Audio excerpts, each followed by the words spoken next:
Hello नमस्कार आदाब दोस्तों, सत श्री अकाल। मैं हूं स्नेहा और आप देख रहे हैं साम टीवी के सेक्स सुखी जीवन का मंत्र। इस खास शो में आप सभी का मैं स्वागत करती हूं। दोस्तों, हमें जब भी कोई मेडिकल इमरजेंसी आती है ना, तो हम हमारी ये सारी चीज़ें जाके, हमें जो कुछ भी परेशानी हो रही है, हमारी तबीयत खराब है, हम ये सब जाके हमारे दोस्तों को, परिवारजनों को बताते हैं। लेकिन जब हमें सेक्स से जुड़ी कोई परेशानी सताती है तो हम क्या करते हैं?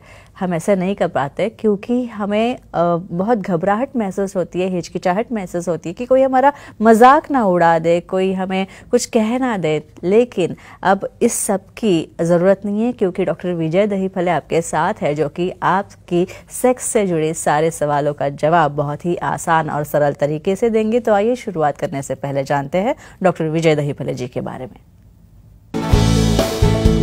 डॉक्टर विजय दहीफले एक जाने माने सेक्सोलॉजिस्ट, यूरोलॉजिस्ट और एंड्रोलॉजिस्ट है।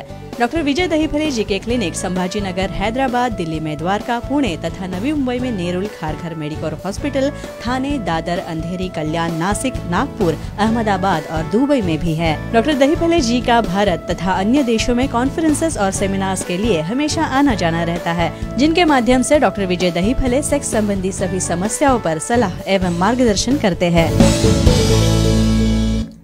तो हमारे खास इस शो के खास मेहमान डॉक्टर विजय दहीफले, जो कि सेक्सोलॉजिस्ट, यूरोलॉजिस्ट और एंड्रोलॉजिस्ट है, हमारे साम टीवी के स्टूडियो में मौजूद है, जो आपकी सारे सेक्स संबंधी समस्याओं का समाधान करेंगे। तो आइए उनका स्वागत करते हैं। डॉक्टर साहब, स्वागत आपका।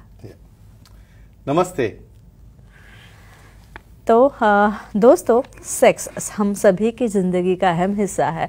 हम सभी के शरीर अलग अलग प्रकृति के हैं, लेकिन इस प्रकृति के आधार पर हमारी कई सारे चॉइसेस है, कई चीज़ें हमें पसंद नापसंद आती है। तो इसी तरह से हर बार एक ही पोजीशन में सेक्स करने से काफ़ी हमें बोरियत भी महसूस हो सकती है। लेकिन भारत में ही कई सारे प्राचीन ग्रंथ ऐसे लिखे गए हैं जिनमें संभोग की क्रिया यानी ये सेक्स पोजिशंस के बारे में बहुत ही अच्छी तरह से विस्तारित रूप से जानकारी दी गई है। तो इसमें आप अपने स्वभाव व स्थिति को ध्यान में रखते हुए, अपने प्रकृति को ध्यान में रखते हुए सेक्स पोजीशन कर सकते हैं और उसका आनंद ले सकते हैं और अपनी सेक्स लाइफ बहुत ही रोमांटिक और इंटरेस्टिंग बना सकते हैं। तो आज हम जानेंगे अलग अलग सेक्स पोजीशंस के बारे में। तो दर्शकों, आपकी भी काफ़ी अरसे से ये मांग थी और इसीलिए हमने इस विषय का चयन किया है। तो सबसे पहले हम जानेंगे द स्लोप सेक्स पोजीशन क्या होती है, उसके बारे में। डॉक्टर साहब, the slope sex position. Yes, excellent.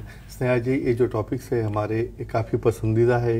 हमारे दर्शकों ने इसको अभिप्राय भी बहुत अच्छा दिया है और ये पोजीशंस उन्हें समझाने से दोनों भी पार्टनर काफ़ी खुश है, जो साइंटिफिक मेथड से उसे अपनाते हैं और कुछ जरूरत पड़े तो सुखी जीवन का मंत्र का बुक भी रेफर करते हैं। तो चलो आज बात करते हैं द स्लोप के बारे में। यहाँ पे जो सीरीज चल रही है सेक्स एजुकेशन, सेक्सुअल अवेयरनेस और सेक्सुअल सेफ्टी, इसके अंतर्गत हम पूरी साइंटिफिक इंफॉर्मेशन ले रहे हैं। मेल डिस्फंक्शन, फीमेल डिस्फंक्शन, और अभी चल रही है सेक्स पोजीशन की सबसे बड़ी सीरीज। उसके पहले एक डिस्क्लेमर देना चाहता हूँ। Time, place, person, condition, culture, safety, consulting, अपना ओन और नॉन पार्टनर, नॉन इन्फेक्टेड, ये सबसे ज़रूरी है। तो ये सेक्स पोजीशन क्यों देखना है भाई? हर एक को जो बोर्डम होता है, बोरिंग होता है मिशनरी पोजीशन से, उसमें कुछ बदलाव लाना है, चेंज करना है। द स्लोप नाम में आता है, कसरगुंडी स्लोप। तो क्या होगा इसमें? एनाटॉमिकल पोजीशन, लोकेशन है अपना बेड। सबसे इम्पोर्टेंट कहता हूँ, यहाँ पे बहुत अलग अलग डिजाइन के बेड बनाते हैं, पीछे से कुछ, ऊपर से। Total normal bed complete square bed रहता है ना, किसी भी तरह से उसको कोई बॉर्डर या कुछ भी ना हो। अच्छा। क्यों? क्योंकि इसका साइंटिफिक रीजन इसके ऊपर स्टडी है। क्योंकि आप कुछ भी तरह से उसको बॉर्डर लगाएंगे तो आपको पोजीशन कौन सी भी लेने में डिफिकल्ट जाता है और इसके ऊपर किसने भी स्टडी की नहीं है। ये लोगों को ध्यान में आना बहुत जरूरी है। इवन उसकी हाइट, ये भी बहुत इंपॉर्टेंट रहती है। यहाँ पे पोजीशन है बेड, बेड के ऊपर यहाँ पे फीमेल पार्टनर यहाँ पे स्टैटिक है, लेकिन उसकी पोजीशन कैसी है? समझो एक आधा बच्चा जब बेड के कोने पे एज के ऊपर अपने पाँव ऊपर रखे, अपना सर और अपनी पीठ यानी फेस ऊपर की तरफ, यानी जमीन के ऊपर फीमेल है आधी, फिर आधा पार्ट कमर से लेके रिमेनिंग पार्ट बेड के ऊपर है, यानी स्लैंटिंग हो गया वहां पे। और मेल पार्टनर बेड पे बैठा है, उसको होल्ड करना है उसके थाइस को और बटक्स पार्ट को, और वो पोजीशन में उसे थर्स्टिंग करना है। और वो थर्स्टिंग के टाइम में फीमेल पार्टनर रिवर्स मैनर में अपने हाथों से अपने नीचे जो फ्लोर है उसका सपोर्ट लेके उसे मेंटेन करना है 10-15 मिनट। और ये पोजीशन से एक फनी एक्सपीरियंस आता है। क्या फायदा होता है, इसके पीछे का साइंस क्या है, देखेंगे। और अच्छा, आपने अभी कहा कि फनी एक्सपीरियंस आता है द स्लोप पोजीशन से, लेकिन क्या इससे कमजोरी और शीघ्र पतन भी नियंत्रण में आता है सर? एक तो पहली चीज, कुछ तो हम नया कर रहे हैं इसलिए क्यूरियोसिटी बढ़ती है जी। और सेकंड थिंग, यहाँ पे देखो फीमेल टोटली तुम इमेजिन नहीं कर सकते कि टोटल उसे सुपाइन यानी चेहरा अपना जो है छत की तरफ है, आधी वहाँ ऊपर रहने की वजह से उसके दोनों लेग कॉम्प्रेस करने के लिए मेल पार्टनर के हाथ में रहते हैं और वो कॉम्प्रेशन की वजह से जो इंट्रोइटस यानी जहाँ पे हम योनि में एंट्री करती है, जो वल्वा रहती है, उसे वो कॉम्प्रेस कर सकता है उसके नीड की वजह से। तो उसका जो फ्रिक्शन हो रहा है उसका पॉइंट बदलता है, उसका ओवर स्ट्रेचिंग हो रहा है, इसकी वजह से वहाँ पे जो पोजीशन फ्रिक्शन जी पॉइंट करने के लिए लगती है वो वहाँ पे आई। तो क्या हो रहा है यहाँ पे एंजॉयमेंट भी हो रहा है, ऑर्गेजम भी हो रहा है, फनी रहने की वजह से मेल एंजॉय भी कर रहा है और उनका लॉन्गेविटी या शीघ्र पतन भी क्यों कंट्रोल में आता है, क्योंकि उनका पूरा थ्रस्टिंग मेल के हाथ में रहता है। और ये सबसे बड़ा एडवांटेज है दोनों के लिए। सामने वाला बहुत बार बोलता नहीं है, लेकिन हमें उससे बातचीत करके क्या पसंद लगता है ये ढूंढना बहुत जरूरी रहता है। जी डॉक्टर साहब, पहला फोन आ रहा है हमारे दर्शक का, बारामती से फोन है, मोहन जी का, उनका फोन लेते हैं। मोहन जी, सवाल पूछिए। Hello sir. जी हाँ, नमस्ते जी, बोलो। स्पाइन की सर्जरी हुई हो तो उन्हें कितने दिन के बाद फिक्स पोजीशन बदलनी चाहिए, बताए? या एक्सेलेंट, बहुत इंपॉर्टेंट क्वेश्चन है। देखो अभी जो स्लोपिंग की पोजीशन बताई ना मैंने, समझो फीमेल की सर्जरी होगी, ऐसी पोजीशन करते ही लेना नहीं जी, जी, जी। क्योंकि यहाँ पे पूरा स्ट्रेन आ जाता है स्पाइन के ऊपर। देखो हमारा स्पाइन कोर मसल को होल्ड करने में काम में आता है और तुम्हारे सेक्सुअल एक्ट में सबसे ज्यादा स्ट्रांग उसके लैटिसिमस मसल, पैरास्पाइनल मसल वो एक्टिव रहते हैं। तो किसी भी तरह से स्पाइन सर्जरी हुई, कम से कम 3 या 4 हफ्ते यानी 1.5 या 2 महीने तक आपको कोई पोजीशन वेरी विगरस लेना नहीं है। यहाँ जो भी पोजीशन लेनी है, जिसकी सर्जरी हुई है वो इनएक्टिव रहेगा। ये केस में आइदर वो स्लीपिंग पोजीशन में रहेगा या इधर फीमेल एक्टिव होगी, समझो सर्जरी जिसकी नहीं हो उसकी, तो डेफिनेटली यहाँ पे 1.5 या 2 महीने के बाद आप पोजीशन चेंज करके एक्ट कर सकते हो, लेकिन सेक्सोलॉजी, सीरोलॉजी, साइकोलॉजी के सलाह मशवरा करके ही ये डिसीजन आपको लेना है। अच्छा डॉक्टर, और ये जो स्लोप पोजीशन है, क्या इससे कौन से मसल ग्रुप पे हमारे असर होता है? मुझे ऐसा लगता है, मेरे अंदाजे से हमारे पीठ के मसल जो है, बैक मसल ज्यादा अफेक्ट होते हैं। यहाँ पे एक देख रहे हो चीज की, यहाँ पे फीमेल जो है आधी बेड के ऊपर है, आधी नीचे, और दूसरे दोनों हाथ बेड के ऊपर, फ्लोर के ऊपर हैंगिंग है, और ये हैंगिंग पोज में उसको बॉडी अप रखनी है, हैंगिंग रखनी है 15 या 20 मिनट, मतलब उसके शोल्डर मसल्स आ गए। बाद में उसके बहुत बार क्या है, बाइसेप्स है, ट्राइसेप्स है, उसमें क्रैम्प समझो आ गया, तो वहाँ पे पार्टनर नीचे डाउन हो सकता है। तो कोर मसल्स है, वेस्ट मसल्स है, और यहाँ पे मेल पार्टनर एक्टिव है, वहाँ पे होल्डिंग ऑफ थाइज उनके हाथ में है, और टोटल कोर मसल भी यहाँ पे एक्टिव हो रही है। तो उसको क्या हो रहा है, एंजॉयमेंट तो मिल ही रहा है, उसके साथ कैलोरीज बर्न हो रही है, और ये सब कोर मसल दोनों के फिट होने में मदद होती है, जिससे आपकी पर्सनैलिटी डेवलपमेंट जो रहती है डेफिनेटली उसको उभारने में वो काम में आती है। अच्छा, यहाँ हम अलग सेक्स पोजीशन पे स्विच करते हैं, द पिनविल सेक्स पोजीशन। ये क्या है? नाम में बहुत इंटरेस्टिंग लगता है, क्या हो सकता है पिनविल? बेसिकली पिनविल एक प्रकार की इंस्ट्रूमेंट है जिससे प्ले करते हैं, लेकिन वो पोजीशन से कैसे सिमिलराइज करता है देखते हैं हम। यहाँ पे लोकेशन है सोफा, यानी सोफा का यूज किस लिए हो सकता है ये अपने लोगों को ज्यादा पता नहीं है। यहाँ पे स्पेशली मेल एक्टिव है, मेल पार्टनर सोफे के ऊपर बैठा है, उसका जो बेस है उसके ऊपर वन साइडेड। यहाँ पे बहुत बार क्या होता है, फीमेल पार्टनर दिन भर काम करके थक गई है, उसको मूड नहीं है, बहुत बार कहते हैं कि मैं इतनी थकी हूँ, मैं कुछ कर नहीं पाती, तो सो गई सोफे के ऊपर।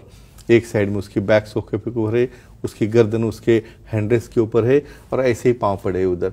तो अगर मुझे कुछ करना नहीं, जो करना है आप कर लो, तो ऐसे पोजीशन में स्पिनल पोजीशन काम में आती है। तो यहाँ पे मेल पार्टनर सोफे पे बैठा है, फीमेल की बैक वैसे ही सोफे के बैक को लगी है, गर्दन उसके हैंडरेस्ट पे है, एक लेग फीमेल पार्टनर का उसे लिफ्ट करना है मेल पार्टनर को अपने कंधे तक, और फीमेल का दूसरा लेग जो है सोफे के बेस के ऊपर है, और दोनों के अंदर यहाँ पे मेल पार्टनर को अपने घुटने के बल स्टैंड होते हुए थ्रस्टिंग करना है। यहाँ पे भी पार्टनर को सोना है तो सो गया तो भी चलता है तो लेकिन आप एक्ट कंटिन्यू कर सकते हैं और प्रैक्टिकली ऐसी पोजीशन आती है तब ये फीमेल पोजीशन काम में आती है। जी, काफी इंटरेस्टिंग, काफी रोचक जानकारी डॉक्टर साहब। लेकिन एक फोन आ रहा है, एक महिला दर्शक है हमारे साथ सांता क्रूज से। पूछिए, आपका सवाल पूछिए रागिनी जी। हेलो जी। जी नमस्ते जी, बोलो। सर, जिस महिला की बच्चेदानी निकालने की सर्जरी हुई हो तो उसके बाद कब सेक्स पोजीशन बदल सकते हैं, बताइए।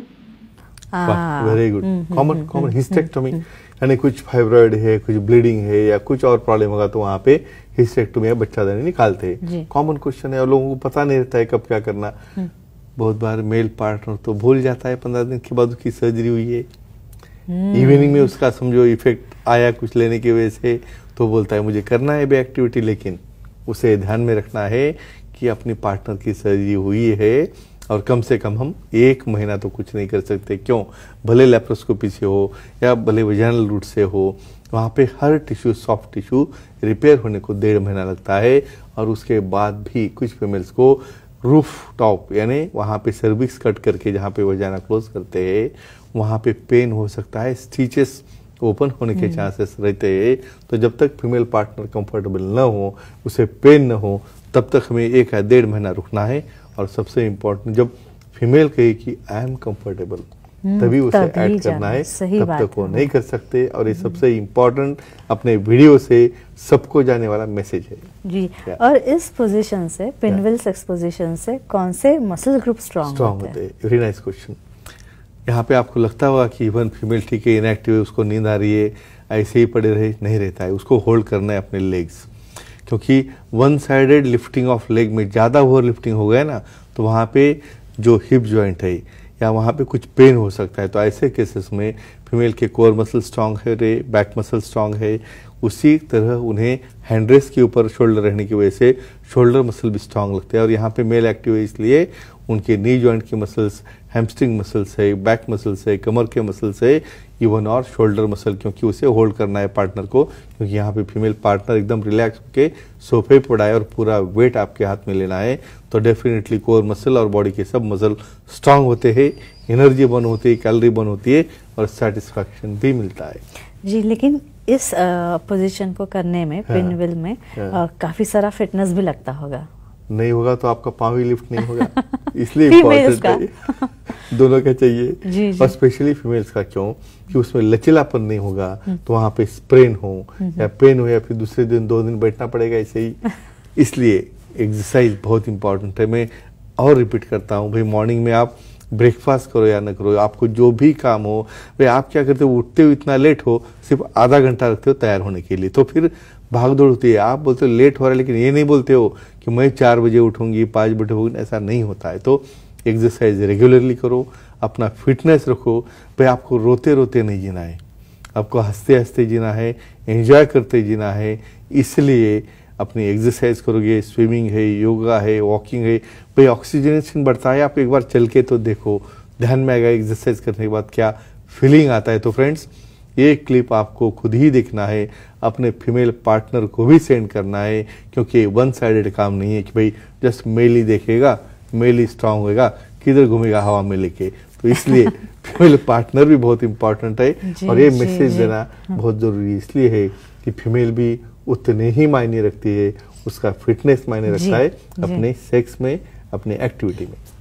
जी, उम्दा जानकारी, बहुत ही अच्छी तरह से आपने सब एक्सप्लेन किया कि जो काफी सारी चीजें हमें पता नहीं थी कि सीमेन का ऐसा भी उपयोग हो सकता है, धातु ऐसे भी कारीगर साबित हो सकता है और उसके दुष्परिणाम भी हो सकता है कि अगर आपका पार्टनर ओन और नोन ना हो तो दोस्तों ये चर्चा काफी अच्छी थी और ये हमारे खास मेहमान थे डॉक्टर विजय दहीफले, जो कि सेक्सोलॉजिस्ट, यूरोलॉजिस्ट, एंड्रोलॉजिस्ट है, जिन्होंने सेक्स समस्या और उसके उपायों पर बहुत ही अच्छी जानकारी दी। लेकिन अगर आपको भी उनसे मिलना है, डॉक्टर साहब से मिलना है, उनकी सलाह मशवरा लेना है, तो आप स्क्रीन पे जो नंबर दिए गए हैं उस पर संपर्क कर सकते हैं। साथ ही सर के सारे सेंटर्स के नाम दिए गए हैं। अंधेरी, दादर, नवी मुंबई में नेरुल, खारघर, ठाणे, कल्याण, नासिक तथा संभाजी नगर, हैदराबाद, नागपुर, दुबई में भी सर के सेंटर्स है। यहाँ पे आप जा सकते हैं, सर की अपॉइंटमेंट ले सकते हैं और आपकी सारी समस्या से आप निजात पा सकते हैं। तथा उनकी वेबसाइट भी है sexologistvijaydahipale.in। इस पे आप जाएंगे तो अपॉइंटमेंट का बटन आपको दिखेगा, वो क्लिक कीजिए और आसानी से आप उनकी अपॉइंटमेंट पा सकते हैं। तो डॉक्टर साहब, अब वक्त हो चला है दोस्तों से, अपने दर्शकों से विदा करने का। लेकिन सबसे पहले आपको धन्यवाद कि आप यहाँ पे आए और बहुत ही अच्छी जानकारी दी। धन्यवाद। नमस्ते। तब दोस्तों को विदा करते, दर्शकों को विदा करते हैं। धन्यवाद। गुड नाइट, शब्बा खैर। अपना ख्याल रखना।